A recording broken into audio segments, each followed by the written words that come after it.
more has never solved what thinking differently can. Let that sentence arrive without turning it into a rule or a demand. It is an observation, not a criticism. Rumination does not happen because you are careless or weak. It happens because the mind believes repetition will eventually create resolution. The loop begins with a question, a doubt, a memory, a problem. The mind circles it again and again, hoping that one more pass will finally deliver certainty, relief, closure. Yet rumination is not problem solving. It is a stalled system. The same material repeats without new information. The same emotional tone persists. The same conclusions are reached. The mind feels busy, yet nothing moves forward. Today is about recognizing that difference and gently stepping out of the loop without force. Rumination feels active, but it is rigid. It feels like effort, but it lacks flexibility. Cognitive flexibility is the ability to shift perspective, to change angle, to disengage from a single track of thought and allow alternatives to emerge. Rumination is the opposite. It narrows attention until the mind believes there is only one path, one story, one unresolved issue that must be revisited. This narrowing can feel compelling. It carries emotional weight. The mind says this matters. This must be solved now. The body listens. Tension builds. The loop tightens. Understanding this process is the first interruption. Noticing that repetition without novelty is happening. Noticing that the mind is not exploring, but circling. When you recognize the loop, you are no longer fully inside it. You are standing at its edge, observing. That observation alone introduces flexibility. Rumination thrives on the belief that engagement is necessary. That if you stop thinking about it, something will be missed. Yet rumination rarely brings new insight. Insight comes from shifts, not spins. From space, not pressure. From allowing the mind to access other networks, other modes of processing. Science shows that repetitive thought locks the brain into narrow pathways.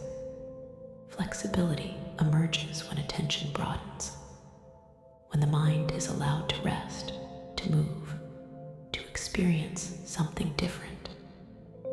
This does not require distraction in the sense of avoidance. It requires redirection with awareness. Right now, as you listen, you can notice whether any familiar loops are present. You do not need to name them or analyze them.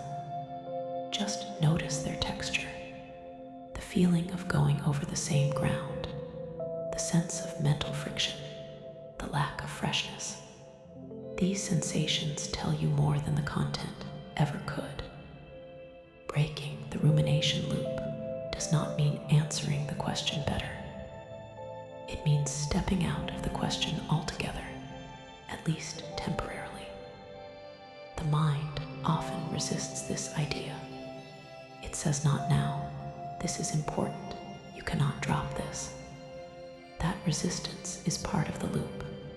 You can notice it without obeying it. Cognitive flexibility begins with permission. Permission to pause engagement. Permission to let a question remain unanswered. Permission to shift attention without resolution. This permission signals safety to the nervous system. Safety allows the brain to exit threat mode. In threat mode, repetition feels necessary. Outside of it, creativity returns. You may notice that when attention moves to the body, to sensation, to the present environment, the loop weakens. Not because it is suppressed, but because it is no longer fed. Rumination feeds on abstract thinking detached from the present moment. Bringing attention into direct experience grounds the mind. Again, this is not force. It is redirection, like turning your head to look at something else. The original object does not disappear. It simply loses dominance. As dominance fades, the emotional charge often softens. You might feel a subtle relief or simply less intensity. That is the loop loosening. Thinking differently does not always mean generating new thoughts.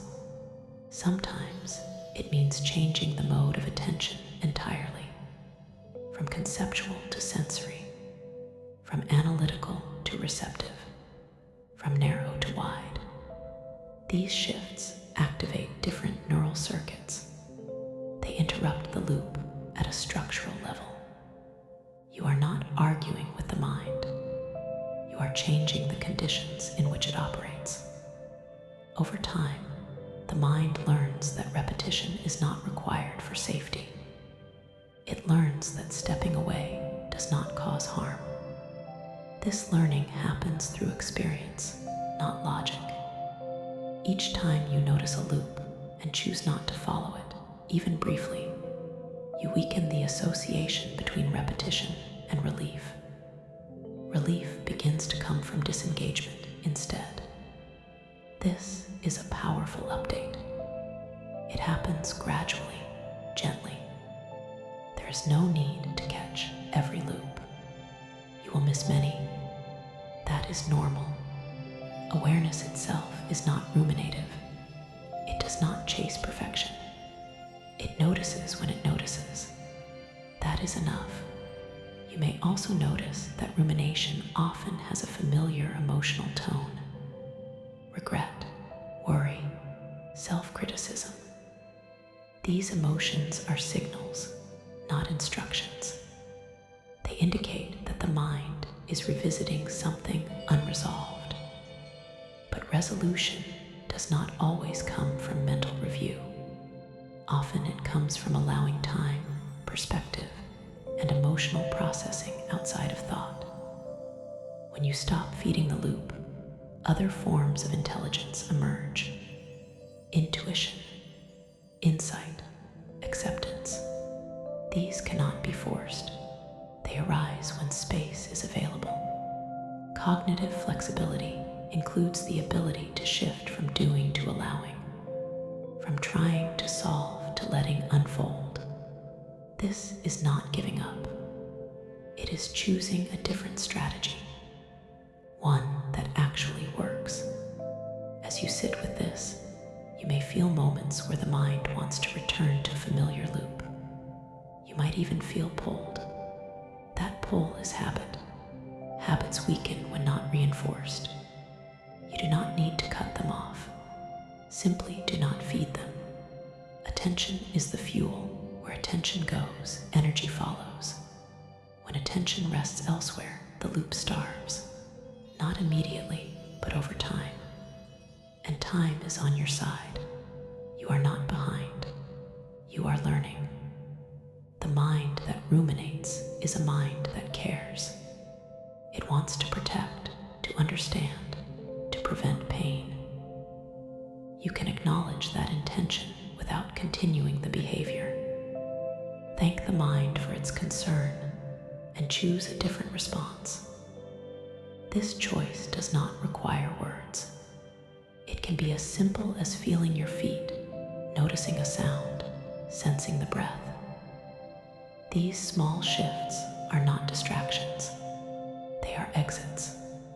Each exit teaches the mind that there are other doors, that the room is larger than the loop. As this awareness settles, you may notice that some loops dissolve on their own. Others return.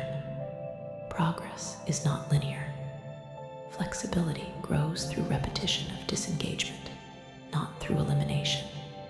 The goal is not a rumination-free mind. The goal is a mind that can move, that can shift, that is not trapped. Today, you are practicing movement, mental movement.